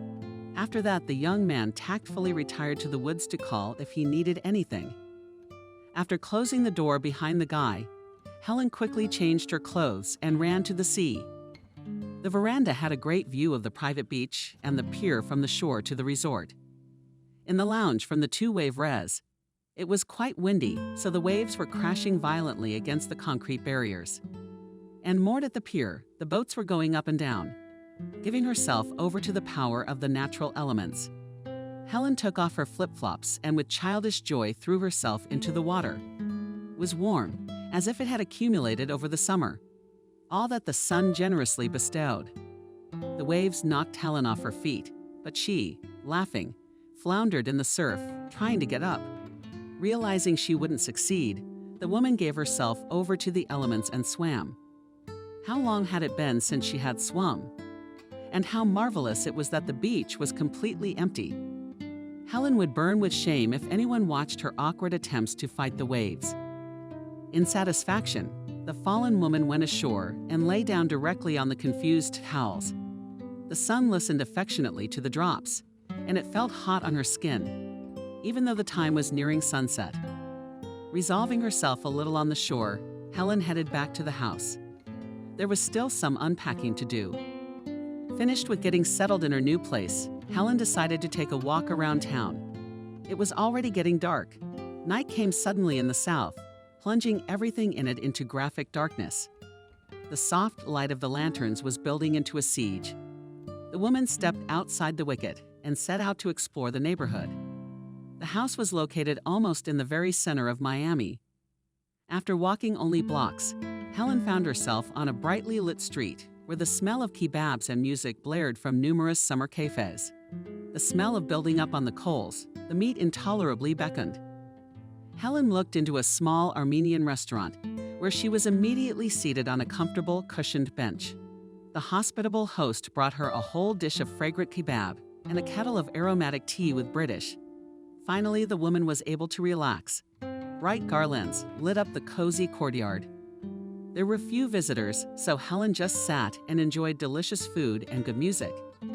The owner of the place, an elderly man named Trevor, offered wine. Helen saw no reason to refuse. After all, she had come for a vacation. The good-natured host sat down next to her. "Permission to court you, beautiful stranger." He began gallantly. "Pour a glass of thick, dark wine. Taste our own production." "Thank you for." Embarrassed Helen and bought a drink. "Is that true? You make amazingly so sweet and addictive. I've never tasted anything like it. My dad's always been in the wine business." "Do you know how delicious the grapes grow here? Only the local sun and soil can produce something like this. Not unlike the French. Wine is a matter of taste, of course, but for ours, even Trevor's henchmen come from abroad." Helen realized that her host was embellishing reality, but the wine was indeed excellent. Chatting some more with the good-natured old man, Helen went home, unbearably inclined to sleep. Reaching the bed, she fell asleep instantly, intoxicated with wine, sea air, and fresh impressions. In the morning, she woke up very early, absolutely pronounced. There was a knock at the door. Helen opened the door and saw Daria smiling sweetly on the threshold. "I apologize for being so early," the girl apologized. "I was wondering what to bring you for breakfast. We got some delicious goat cheese today. The company is located near here in the mountains. The quality is top-notch. I'd like you to appreciate it." "Let me rely on your taste," Helen said. "I'm ready to eat anything." Despite the dense dinner, Helen felt hungry, as if she hadn't eaten anything for days. She gladly accepted her hostess's offer and waited impatiently for breakfast to arrive. Half an hour later, the maid came in, carrying a basket covered with cotton cloth. Helen took the breakfast that was intended for her and made up her mind to have her meal on the veranda. She carefully placed the contents of the basket on the table. Besides Daria and cheese, there was still hot bread, a jar of apricots, jam, butter, bottles of milk and juice, and a bunch of white-black grapes. Such a set caused Helen to be delighted. She made herself a few sandwiches and sat down in a long chair. Suddenly, her attention was attracted by a rustle on the path towards the beach. "Here come the neighbors," Helen thought with interest. "I wonder what kind of people live there." On the one hand, she didn't want to get acquainted with anyone, but on the other hand, she would have to meet them and say hello when she met them. In this case, it is worth being polite as much as possible so as not to feel embarrassed. A boy of about 10 years old jumped out of the corner of the house. A child bouncing merrily, waving a towel. "Hello," Helen called out to him. "Hello," smiled the boy. "I thought we were the only ones vacationing here. Have you been here recently?" "Yes, last night." The child came closer with a wide smile on his tanned face. Bought me with his openness. "My name is Jacob," friendly he said, and extended his hand to Helen. "And I am Helen," she answered, responding to his not childishly strong handshake. "Just Helen." Jacob was surprised. "Yes, you can just Helen. And we can immediately on you. I don't like these formalities." "Did you go swimming?" "Yeah," the boy happily replied. "It's such a cool resort here. And who are you here with?" "My dad and I are on vacation together." "I thought it would be boring. But I even like that there is no one. Aren't you studying?" Helen was surprised. "The school year has just begun, and I'm homeschooled," Jacob said seriously. "I'm always sick. It's more convenient. My dad brought me here because the doctor told him the sea air would be good for me." It was hard to tell from the child's appearance that he had health problems, but Helen felt it was tactless to ask for details. "Have you had breakfast?" "I've got all sorts of goodies here." "Breakfast, thank you." The boy politely declined. "Don't you want to go swimming too? You can see the jellyfish there. By the way, they come a lot in the morning, even on the shore. Aren't you afraid that if you don't touch them, there's nothing to be afraid of?" "I don't do anything bad to them. They respond in kind." "Well, let's go," agreed Helen. "Now I'll just quickly get ready." She quickly put on her swimsuit, took a large towel and applied sunscreen. When she came out, Jacob was patiently waiting for her near the veranda. "I'm sorry it's been so long." Helen apologized. "How long is long? You should know how Dad is going." I'm already swimming across the sea, and he's just coming out." Helen laughed. She liked the spontaneity with which her new acquaintance talked while remaining serious. For some reason, she saw him as Roma. Helen loved children. Once she even started talking to Benjamin about having a second child. But for some reason, her husband didn't support the idea. Helen threw off her robe, stepped into the cool resort. The sun was starting to get used to it, but the water was nice and stroked her skin. There were indeed a lot of jellyfish around, but they swam only at the wave of the res. Helen was afraid of these creatures, so made the decision not to poke close. "Would you like to race?" shouted Jacob. Already swam a couple dozen meters from the shore. "Why not?" Helen laughed. She was a good swimmer in her youth, even practiced it professionally. The new buddies began their confrontation. Helen was splitting the salt water with strong sweeps of her arms. Despite her best efforts, the boy was significantly ahead. As soon as the woman got a little closer to him, he accelerated sharply and sprinted forward. When they tiredly made it to shore, both of them were shivering with their backs to the sun. Both enjoyed the cries of the seagulls and the sound of the waves. Sprawled out on a chaise lounge, "It's such a pity there are no seashells here," Helen suddenly said. "This is a peculiarity of the beach," Jacob said seriously. "If there was sand, you could collect them in buckets. Do you like shells? I know where you can get papa. Let's have a bonfire on the beach tonight. Can we do that? We used to do that with papa when the clams were hot. And then I'll bring the shells with me. That would be nice." The woman supported the idea. "Daddy won't mind. Because some auntie is clinging to us, she's trying to keep us company." "Is it an aunt?" The boy replied cheerfully. "As for me, you're great. You're fun. Do you have kids?" "Yes," Helen answered proudly. "My son's name is Bobby, but he's all grown up and dreams of being the best chef in the world." "Wow. Cool." Jacob sincerely admired. "But I dream of becoming a marine biologist." "Very interesting." Helen was surprised. "Do you like animals?" "I love life in general," said the boy with some sadness in his voice. "And the ocean? It is so interesting. Do you know how many unexplored species live there? I want to discover them all." "That's commendable. I'm also very fond of dolphins. Do you know how many there are here? You can even see them from here sometimes. But you have to watch it in the evening, close to sunset."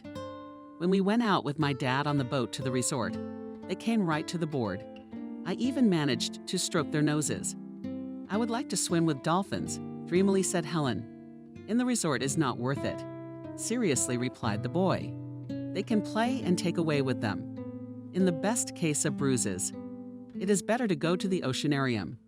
"Is there one in Florida?" "Do you want me to ask my dad? He takes us." "I'll think about it. Honestly, I'm scared." "Fear must be dealt with." The boy reacted hotly. "And if you live with them, you won't learn anything new about life." Helen was amazed that the child reasoned like a philosopher. On the other hand, isn't he right?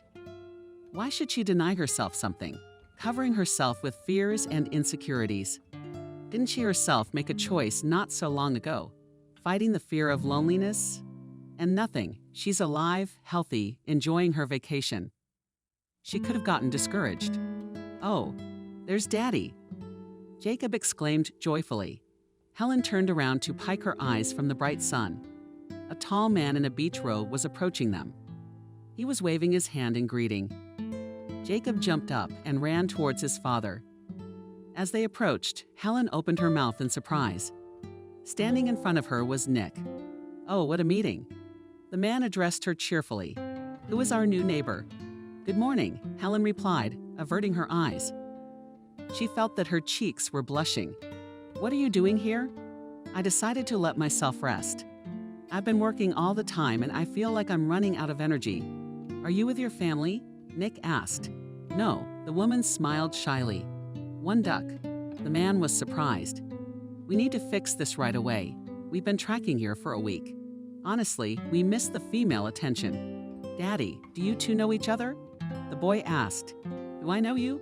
the father confirmed. And Helen nodded. "That's great. I wondered why Helen and I were so easy to talk to." Jacob was thrilled. "Helen, then you just have to make a fire on the beach with us tonight." "What about you?"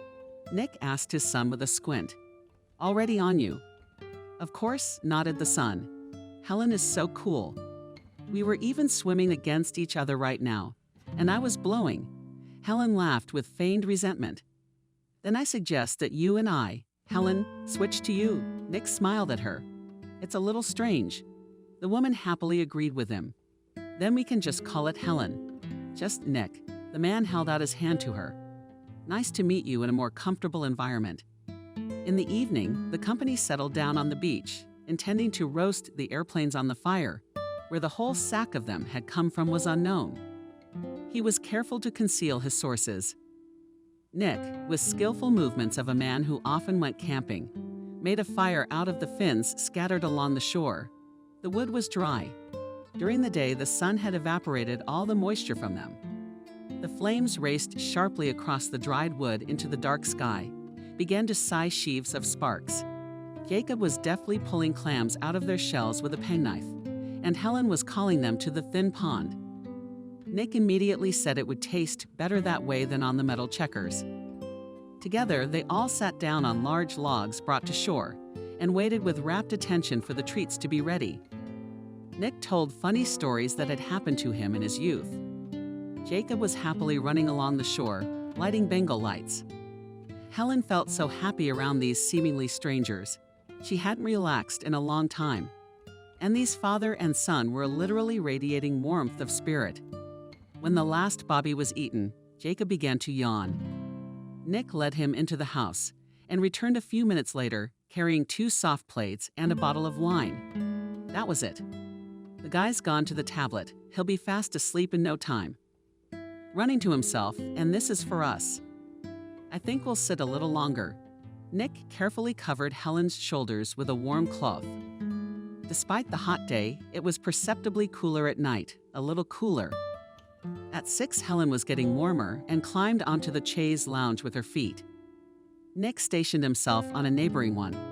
What a fool, he said, slapping his forehead with his palm. I forgot the glasses. So we'll be like teenagers, Helen laughed, drinking from the neck and romantic, because I agree, only if you are not squeamish. No, of course not, Helen smiled. She was very pleased to be in the company of this man. And any conventional standards of propriety seemed silly now. The sky was dotted with stars. They hung so low that they seemed huge. Helen had never seen such beauty.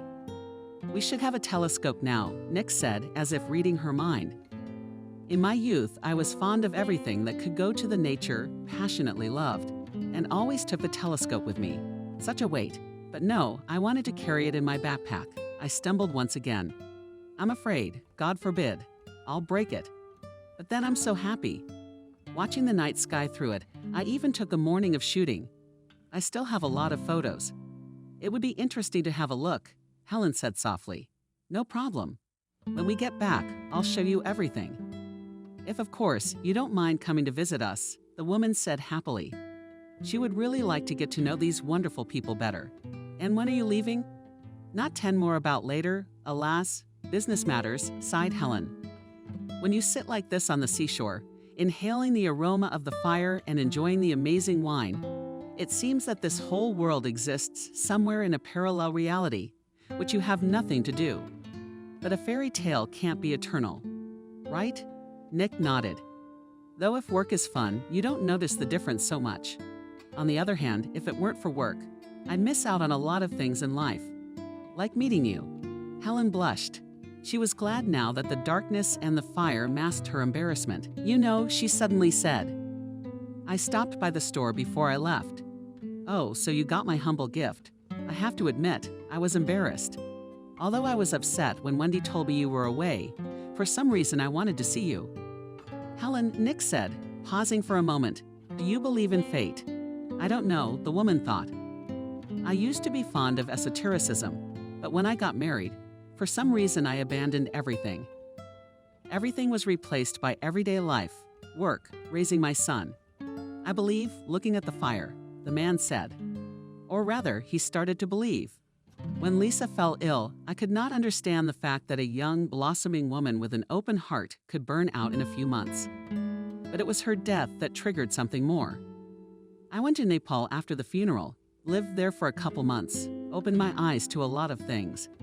If my wife had been alive, I would not have decided to make the trip. I would not have met those wonderful people who gave me the unique gift of realizing the value of life. May I ask a delicate question? Helen asked. Sure. What's Jacob's illness? He told me he was referred here by his doctor. It's just that the boy looks perfectly healthy. I wouldn't say he's that bad. He's asthmatic. People live with it. But the thing is, after Lisa died, he started having panic attacks on a regular basis. My son was just suffocating, unable to cope with the suffocation on his own. I tortured him. I dragged him to hospitals. Even homeschooled him so he'd worry less. The resort is the perfect place to deal with his physical and mental ailments. I take him here often. This hotel belongs to our acquaintances, so we will be given a room at any time. That's how Helen stretched out. Will you tell me why you're here alone? As I recall, you're married. Does your husband refuse to keep his beautiful wife company? He's not afraid, unless she gets stolen. No, he's not. Helen sighed heavily. Are we getting a divorce? How? Nick was surprised. How so? It's just that he cheated on everything. I haven't forgiven him. For me, unlike him, 20 years of marriage is not an empty sound. But I can't live next to someone who betrayed me so easily. Pride prevents you from not blaming yourself, the man reassured her. I, too, would not be able to forgive treason. In my opinion, love is a mutual feeling.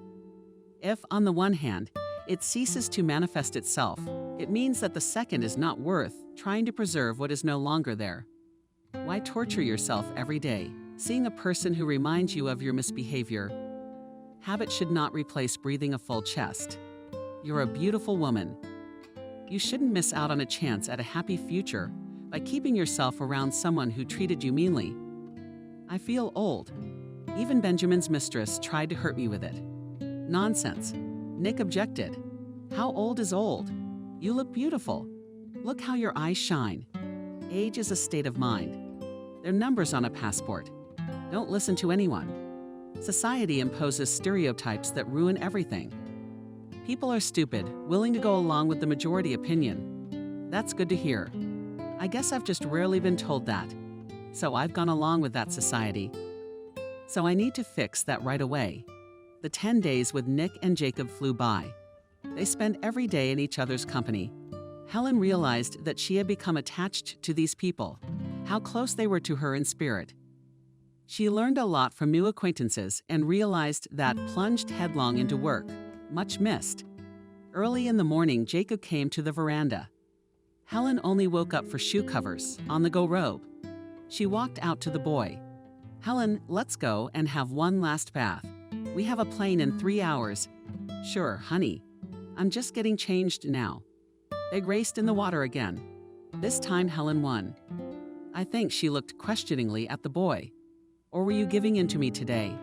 There, he stretched out disappointedly. How did you know that? It's a woman's intuition.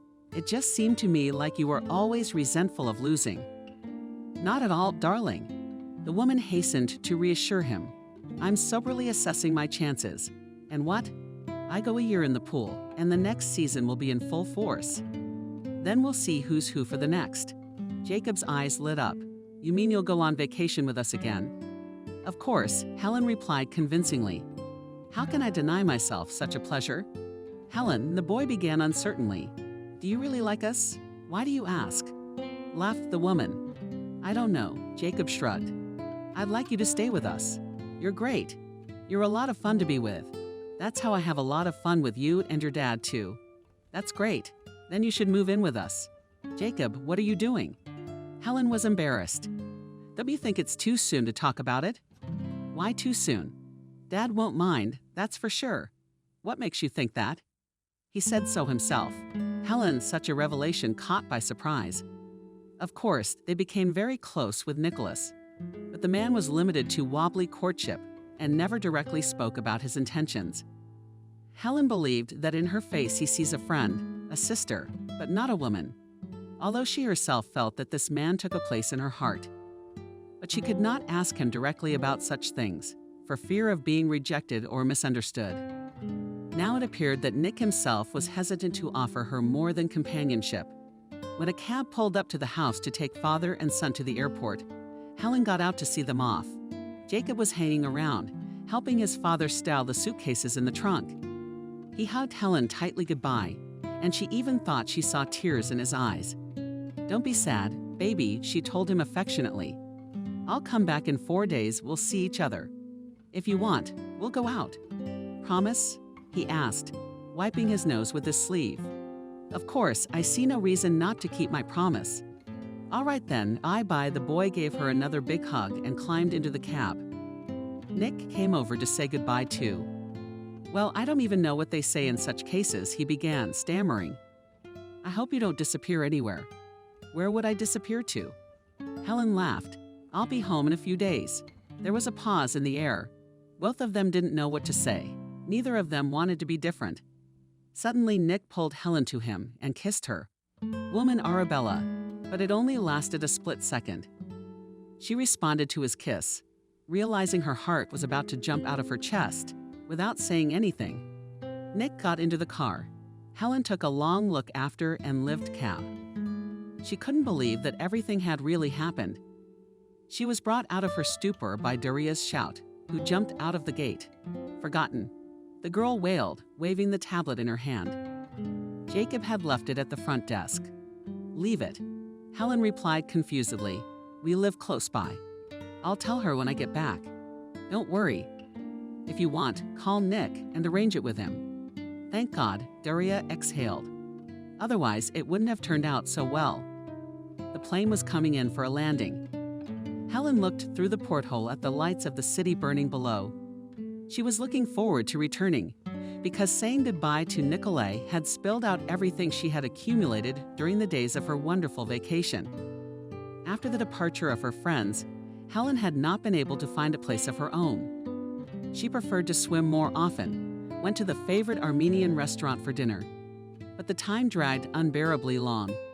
Finally, when the day of departure came, she did not hesitate to rush to the airport, even though it was still several hours before the flight. Despite Daria's and Alexa's entreaties to take one last walk around the city, they sat in the stuffy departure hall. The woman couldn't sit still, and she regretted it at the airport. The flight was delayed. She didn't know what to do, and after talking to Bobby on the phone, she calmed down a little. The son felt that his mother was worried, but he understood that this worry was not negative, so he did not pester her with questions. Finally, the boarding was announced. Helen settled comfortably in the chair and almost immediately fell asleep, so washed out her restless day. She awoke to the pilot's voice coming from the speakers, announcing that the plane would be landing soon. Walking down the escalator, Helen noticed a familiar figure. Nick was standing apart from the rest of the greeters. The woman's heart desperately wanted to, and after all, she hadn't told him when she was arriving. Surprise mixed with a sudden feeling of warmth. When she approached the man, he smiled guiltily. "I couldn't let you wait for a cab." "Yeah, but how did you know what time my flight was?" "Helen, we don't live in the Middle Ages." Nick laughed. "Called the hotel, Daria laid it all out." She was all worried about Jacob's tablet, thinking, apparently, you'll hide something with it. It's all in the middle of nowhere. That's it. Helen was embarrassed. But it's a terrible hassle to go to the airport in the middle of the night to pick up a woman who's practically a stranger. Let's not pretend. Nick's tone became serious. "You're not a stranger to me. Of course, I can only entertain hopes, but somehow I believe that my feelings are mutual." "Nick." I hesitated. Helen, her heart was desperate to tell him everything she felt, but fear prevented her from opening up. "I'm afraid of what?" The man was surprised. "How can someone as whole and self-sufficient as you be afraid of anything?" "I'm afraid of feelings," Helen replied with a blank stare. "And what is there to be afraid of them, if they are there? After all, I understand. You are not indifferent to me too." "I am. I mean, no." Helen was completely confused. Nick's confession was not a revelation to her, but she still had her doubts. "Helen, listen. I realize that your heart has been deeply hurt by the betrayal of someone close to you. But I'm willing to do anything and more to make you happy. From our very first meeting, I realized that I see a woman in front of me, with whom I am ready to spend the rest of my days. When you told me you were married, I realized it was useless to even try to win you over. Women like you don't just let go. You can try to downplay your worth all you want, but I see you for what you really are. And your husband's a fool to let himself lose you. If I were him, I wouldn't give him the slightest reason to doubt my love for you. Nick, are you serious? Helen couldn't believe her ears. It was wild to her that he would openly declare his love for her after knowing her for only a couple of weeks. How could one realize love in such a short period of time? Sweetheart, believe me, it takes much less time to feel true love. I've been in love. I know what it's like. I'm a one lover by nature. Lissa was once my whole world, but fate has decreed that she no longer lives in the ruins of the past.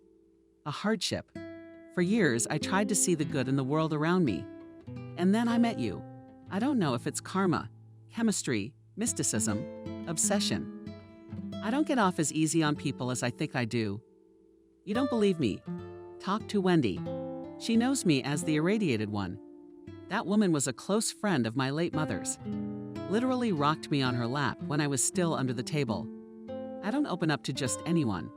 Too many people get burned. And what I'm telling you right now, you may not believe it, but just know that I love you. Helen stood there as if thunderstruck. She hadn't heard those words in years and didn't even believe she would ever hear them again. She was so fixated on her own irrelevance as a woman that it was hard for her to believe in the sincerity of a simple phrase spoken by this man. But the way Nick said it convinced her that he wasn't lying. I'm not asking you to reciprocate me, Nick said sadly. That's too presumptuous of me. I can't count on a reciprocal feeling. Helen suddenly burst out. What's wrong? Helen's voice became more confident. It's not presumptuous. I like you a lot. I caught myself thinking about you in the store. For me, as a married woman, such thoughts should have been put to rest. But this whole situation feels like I found out about Benjamin's affair for the sole purpose of getting closer to you. Before I left, I was really upset that I didn't catch you. I certainly never expected to meet you where I had hoped to be alone with myself. You asked me if I believe in fate. I do. I do. It can't just be a chain of coincidences. It's just hard for me to accept the fact that I can be happy. It's been years since I've felt joy in my heart. You've turned everything upside down, and everything inside me trembles at the mere sight of you. But the mind tells me there's a catch. Helen, there is no catch. There is. I'm telling it like it is. And right now, you can either reject me or accept me. You can't do either. The choice is yours either way. Nick, tell me, do I have time to digest what I've heard? I desperately want to tell you yes, but I'm afraid the decision will be rushed. Sweetheart, he replied affectionately, putting his arm around her shoulders. You have as much time as you want. I won't rush you. It's a decision you have to make solely on your own. Nick pulled Helen tightly against him and kissed her gently on the forehead. Helen melted. She was wildly pleased to feel needed and wanted and loved. After standing in each other's arms for a while longer, the couple headed to the parking lot. Nick quickly drove Helen home, making her promise to call him the next day. In the morning, getting ready for the office, Helen realized that she couldn't find her file folder. Most likely, she stayed at the old apartment. When she called Katya, she warned her that she would be late, and she went to the place where her family life had been ruined. Benjamin was not supposed to be home at this hour. His spouse usually left around 9 o'clock. The hands showed 11:30. Helen was even glad that she wouldn't have to meet her husband alone. Taking the elevator, she walked to the so familiar door, suppressing memories and emotions. The key in the lock wouldn't turn. Strange, Helen thought. It's locked from the inside. I guess I'll have to be patient. Benjamin Society. Okay, I'll run in quickly. Get the folder and I won't be late. With these thoughts, the woman pressed the bell. The door was not open for a long time. Helen kept ringing until she heard the door turn for a click. Benjamin appeared on the threshold. He looked like he had just woken up and had had a good drink the night before. Helen even twitched in disgust. Hi, she said dryly. I need to pick something up. I'll leave right away. I won't disturb your peace. Well, come in. Nick grunted reluctantly. It was obvious that he was not at all happy about the sudden appearance of his wife. "Where have you been so long? I called you. You didn't answer." "At work. They say she left." "Where?" "I don't know." "And why did you call me?" Helen asked, undressing. "It doesn't matter," Benjamin said. "Well, it doesn't matter. It doesn't matter." Helen headed for the bedroom. Benjamin blocked her way. "Let me get you what you needed." "I can get it myself," she replied sharply, trying to get around her husband. "I'm in my own house for now." "Helen," Benjamin said uncertainly, "what do I see?" "You don't want me to go any further. You're not alone." Seeing how Benjamin's face changed from her question, Helen realized she was not mistaken. She yanked the bedroom door open sharply and wasn't even particularly surprised to see Vika floating peacefully in bed. "Oh," said Helen loudly, trying to wake the girl up. "What a nice meeting." Emily struggled to open her eyes, but as soon as her gaze focused on Helen, jumped up sharply. "You don't have to worry, sweetheart," Helen remarked wryly. "Do you feel at home? I don't think you need my advice, though." With a firm gait, she went to the desk at the back of the room and began noisily pulling out drawers. Finding the right folder, Helen turned around. Emily was still lying there just as she was. It seemed that the girl was ready to get under the blanket with her head just to avoid participating in this scene. Looking at the maiden in such a pathetic position, Helen noted that on her hand, cradling the blanket, was a ring speckled on it. All would be nothing, but the ring was a family heirloom, inherited by Helen from her grandmother. She couldn't tolerate such insolence. "Get up," she ordered. What did the maiden have in her eyes? "The very thing," roughly answered her Helen. "Not only that you frowned at my husband, which I can still forgive in principle, now you are tormented within yourself, so you managed to get into my bed in my house and put my ring on yourself. Are you dreaming of getting out of here? As I recall, you have an apartment." The girl was clearly suffering from a hangover, so the loud sound of Helen's voice hurt her. "Do you need me to tell you again? I'm losing my patience, Helen. Or am I not making myself clear?" Will Helen stop? Attempted to intercede for his mistress, Benjamin. "Stop it," growled his wife angrily in his face. Benjamin even took a step back. He had never before seen his, always mild and tactful wife in such a rage. "And you? How dare you bring this filth here, into our home? Why the hell did you swear to me here that you'd divorce her? Talking me out of it? You're a disgusting liar. At least you didn't lie to yourself. I don't give a damn what it's like anymore, but I won't tolerate insolence." She made a determined move toward Emily. The girl rotted in surprise. "Take off the ring," Helen said slowly and calmly, looking then and there directly in her eyes. "If you don't do it now, I won't get my hands dirty on you. You don't have to worry. I'll just call the police and file a report on you. Believe me, you won't get away with embezzlement." Emily flinched from her earlier. There was no trace left of the slap of the net and confidence. She tried to pull the ring off her finger, but it was stuck. No matter how hard she twisted it, nothing came out.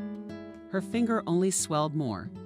Looking at these clumsy attempts, Helen laughed. She laughed long and with rapture. She was literally being driven to hysterics. These pathetic people are powerless against her unexpected onslaught. "You know what?" Suddenly Helen stopped laughing. "Screw you guys. I don't have a lot of time to waste on you. I have more important things to do." With those words, Helen walked out of the bedroom, pushing Benjamin standing in the middle of the road. While she was studying, her husband entered the hallway. What a mess. He tried to make his voice sound confident, but combined with his appearance, it was unconvincing. "So I arranged it by making sure this girl took off my ring. Otherwise, I'm gonna do what I said I was gonna do. I'm not kidding. I'll see you in the courtroom. And under the circumstances, you don't even expect me to give up the apartment. We'll divide everything according to the law. Keep that in mind." Helen slammed the door, waiting for the elevator. The woman pondered. She thought she had overreacted, but immediately pulled herself back. She decided she had done the right thing. So fervently loved, her husband used to seem like a pathetic man who gave no purpose to his words. And this is Emily. Now seemed the most appropriate party for him. Gradually, the emotional state matched. Helen arrived at the office already perfectly calm, as if nothing had happened. She immediately plunged headlong into the work she had missed. It was only in the evening that she remembered that she had not called Nick. In a hurry to make amends, she dialed the number. The phone was off. Strange, Helen thought. Busy. I guess I'll call back later. But neither the second nor the third time did Nick answer. Helen tried to call until the night before, but all her attempts failed. She didn't even notice that she had fallen asleep. When she woke up in the morning, Helen dialed the number again. What the hell is this? She said out loud. It couldn't be that he just turned off his phone. A bad feeling crept into her soul. Realizing that without finding out what happened will not calm down, Helen decided to call Jacob. The boy answered almost immediately. Lachenko, hello, this is Helen. Called your daddy and he does not answer. You are doing well. Helen, the boy spoke with a kind of tear. Dad was in an accident yesterday. He's in intensive care right now. I wanted to call you, but there's no number. Dad's cell phone is missing. Helen, please come over. It's not too bad. Honey, don't cry. Helen hurried to comfort the baby. Although she was paralyzed with fear. I'll come right away. Tell me the address. Helen jumped out of the apartment, hastily dressed. The last thing she cared about right now was how she looked or where she was late for. Reaching her destination, the woman rushed to find the right apartment. Jacob opened the door. It was obvious from the boy's face that he was crying. Helen hugged the child tightly. I'm so glad you came. Nolan sobbed. I'm the one behind everything right now. Aunt Wendy's gone to the hospital, told me to stay home. It's all right, darling. The woman stroked his head. Let's go to the hospital together. How did this even happen? Dad was driving home, and a car slammed into him from the side. The police called me. Then Aunt Wendy came over, and I'm really scared, Helen, that he's gonna die. Suddenly, the boy began to choke. Helen remembered Nick telling her that severe anxiety gave him choking attacks. Panic gripped her. Jacob, honey, just breathe deeply. Where are your insights? The boy began fumbling in his pockets. Finally, he took out a small canister, and having taken a few breaths through it, Jacob began to breathe more evenly. And after a couple of minutes, the seizure was completely gone. Helen, he whispered for me, don't be afraid, I'm used to it. When Mom died, I thought I couldn't take it. And now Dad. That's what Helen said so firmly. Come on, we have good doctors. Dad's gonna be fine. And you don't need him to see how worried you are. He loves you very much. Come on, let's get ready to go to the hospital. You know where he is lying. The boy nodded and began to pull on his shoes. They reached the clinic very quickly. The roads were almost empty. As soon as they entered the lobby, Helen saw Wendy. Wendy, a long time ago. The woman's eyes were swollen with tears. My dears. She rushed to meet Helen and Jacob. How are you here? I was up all night, waiting at the doctor's. Kolia's having another operation. He's lost a lot of blood. And it's a rare type. They're looking all over the city, but there's almost nothing. I'd love to give mine away, but I don't fit, and Jacob has a different interest. We've already called everyone we know, but no luck. What group? Helen asked with hope in her voice. -4. Helen felt as if her arms and legs were missing. She slowly lowered herself onto the chair and looked into Wendy's eyes. Don't call the doctor. Quietly, she muttered. I'm 4 negative. Let's not delay. Wendy became nervous. She rushed to the front desk and began to explain something vigorously to the nurse. She rang the bell just a minute later. The doctor entered the lobby quickly. When he saw Wendy, who was already familiar to him, he went toward her. I just got word that a donor has been found. He asked. Yes, Wendy nodded. Helen, come here, please. Hello. Helen greeted the doctor. I'm in the right group. I'm not sick. I'm willing to give whatever it takes. Are you a relative? The doctor raised an eyebrow.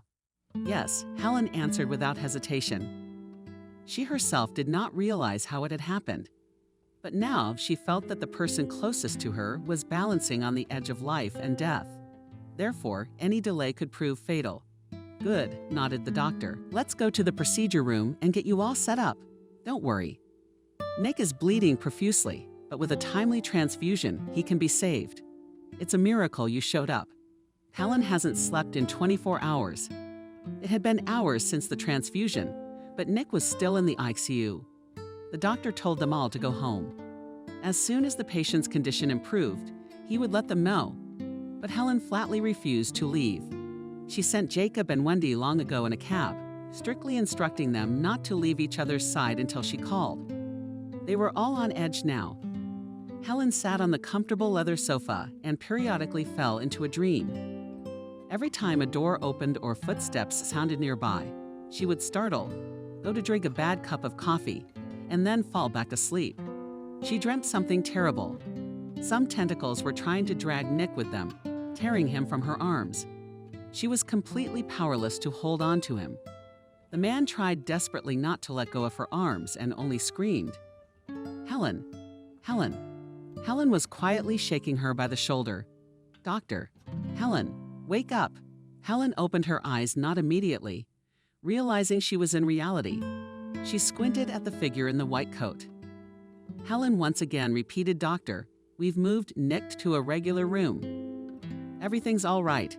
You're welcome to visit him, but only for a short while." Helen jumped up from the couch as she realized the meaning of what she had heard. She clutched at the sleeve of the doctor's robe, just so he would not turn out to be an introduction. Together, they walked to the room. Helen knocked softly and fumbled for the door to the room. It was dark. Only the light from a small lamp and the lights of the equipment illuminated the headboard of the bed. Nick lay with his eyes closed. It was unclear whether he was asleep or not. Helen hesitated to enter for a long time. Finally, she made a move. Crouching down beside the couch, she took Nick's hand. He opened his eyes, seeing who was sitting next to him. The man made an attempt at a smile. His head was partially renamed. His nose seemed to be broken. There was a cast on his left arm. Helen smiled. "It's me. I'm so glad." Nick's voice was barely audible. It was dry, and his lips moved with difficulty. Helen took a bottle of water from the nightstand and carefully gave the man a drink. "You should know how glad I am." Nick only covered his eyes in response, as if to agree with Helen. "I don't know what I would have done if you were gone. We were so scared. But everything's gonna be okay now. I'm not going anywhere." The doctor said every word was hard for the man to say. "I was in an accident. I wouldn't have survived if they hadn't found the blood. A rare type I have. Knowing, sweetheart," whispered Helen. "It's okay. Now we just need you to make a speedy recovery." "I can do that." Nick tried to smile again. "The main thing is that you are near." A nurse knocked on the door, informing them that the time for the visit had come to an end. Helen leaned over Nick's face and kissed him softly, almost without touching him on the lips. She promised to come back as soon as she was allowed and to bring Jacob. Nick was on the mend quickly. He was discharged from the hospital 2 weeks later, but his arm was still adorned with a cast. Helen now did not stay late at work, trying as soon as possible to be near the man she loved, for whom now her support was the best medicine. She readily helped with the household chores, although a housekeeper was available. Wendy took over the store temporarily. Sometimes Nick felt that she knew much better how to run the business. For Helen, being able to be around her seemed like a real blessing. The only thing that clouded her thoughts was the approaching date of the divorce. When she told her son about the incident with Benjamin and Emily, Bobby was outraged. "Mom, you may think I'm a real cattle prod, but I'm not going to feed that dependent. I intend to remove my father from running the entire firm, leaving him with only the new branch. That's cruel," Bobby embarrassed Helen. She didn't want to punish Benjamin like that because the firm was their common child. But she partly shared her son's opinion. She did not like the fact that Emily would be almost as a mistress to dispose of other people's property. "And your father was not cruel to you. By the way, he was the one who offered me the firm in the first place. No one forced him to rewrite it. I realize now that it was probably the wisest decision of his life. Now that bitch would have taken half your company. He didn't even blink an eye, and I'm not leaving him with nothing. The new branch, from what I understand, will be very profitable. Enough revenue to support a bunch of teenage stoners. Do as you wish, son, sighed Helen tiredly. For me, this man has ceased to exist. I don't even want to remember him. That's fine. He is there, in his branch, to you even on work will not go to you. I called him myself. I'll explain everything. I think we'll find common ground. For some reason, the conversation with her son left a bitter residue on her soul. Helen felt that Benjamin would curse her, but she didn't feel guilty. In any case, it didn't concern her anymore. The only thing left to do was to sign the papers officially dissolving the marriage. Toward the courthouse, Helen drove absolutely calm. She wasn't going to give Benjamin any reason to doubt that she was happy without him. When she reached the office, her husband was sitting on the bench. You're unaccompanied today, aren't you? Helen said wryly. Benjamin gave her an angry look. Tibet, did you get what you wanted? Why are you asking me more questions? What are you talking about? Helen was surprised. I think you're the one who got what you wanted. Didn't you start this whole thing? Bobby called me. That's it. What does that have to do with me? You don't think I encouraged my son to remove you from the company? He's an adult capable of making informed decisions. Don't you think you've hurt not only me, but him as well? You betrayed your family? Don't expect generosity and humble acceptance. I honestly don't care. I'll thank him not to have to see you much, though. I broke up with Emily, Benjamin muttered under his breath. Helen replied sadly, looking away indifferently. It's all right, you'll find someone else. You're still quite young and well off. I see no reason to suffer, Helen. Benjamin got up and tried to approach her. The woman deftly pulled away. Let's stop all this. It's not too late to say in court that the parties have reconciled. Do I need you? It was only after he left that I realized what a fool I'd been to get involved with that mercantile bitch. I get it, Helen laughed. She's the one who dumped you when she realized you didn't have the fortune behind you that she'd hoped for. You don't have to try to get me back. I'm happy with the man I love, and you can live your life the way you want to live it. You got a man quickly. You didn't hesitate. Not just any man, mind you, but a man who loves me and accepts me for who I am. And I love him just as much. So all storms are between us. It's over. At this point, a secretary came out of the courtroom and invited the couple to come to the hearing. Thanks to this, Helen never found out what her now ex-husband was going to answer her. Having received the coveted status, divorced, the woman as on wings jumped out of the courthouse, not even looking at Benjamin at parting. All she wanted was to be in Nick's arms. Her lover was waiting for her in a cozy coffee shop. When Helen came closer, she noticed that he was not happy about something. Here I am, dear, she greeted Helen cheerfully. Nick, whose arm had just been removed from a cast, replied in a low voice. I'm here now from the hospital, as you can see. Congratulations, you're finally back in action. Wait, the man interrupted her excitement. Something has come to my attention, and I'd like you to clarify the situation. Of course, Helen said warily. I wonder what could be known to me that you don't know. That's the thing, we both know it now, and I'm confused. You see, my doctor has now only provided the name of the man who donated his blood for me. Helen blushed thickly. With all the fuss, she hadn't thought to tell Nick about her good deed. And was it really that important? As if reading her mind, Nick looked intently into her eyes. At least you realize that I owe you my life right now, both literally and figuratively. He endured a long pause, during which a whole spectrum of emotions shifted inside Helen. She couldn't understand why Nick was so displeased. Suddenly, the man woke up laughing. Helen, did you really think I wouldn't find out about this? I'll carry you in my arms for the rest of my life. Out of 1 million women, you have to meet the one who has this unfortunate rare blood type.